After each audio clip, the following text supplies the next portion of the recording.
Hi, my name is Sarah and I'm a property manager here at HiPacific Property Management. As a property manager, I often get asked what is the best flooring that should be installed in a rental. Now, knowing the strengths between your options like carpet and vinyl can help you make the best decision. Let's start with carpet. A lot of people tend to choose carpet because it's a little bit easier and more comfortable on the feet.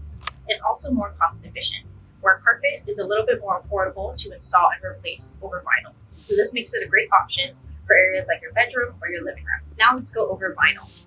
Vinyl flooring is stain resistant, so it makes it the practical choice in areas like your kitchen or your dining room area where spills are inevitable. Vinyl flooring is also allergy friendly. So if you're worried about indoor air quality, vinyl doesn't hold and trap onto dust, pet dander, and allergens quite like carpet does. Overall, your decision is based off of your owner's priorities as well as the purpose of the unit. Please reach out to HiPacific Property Management for all of your rental needs.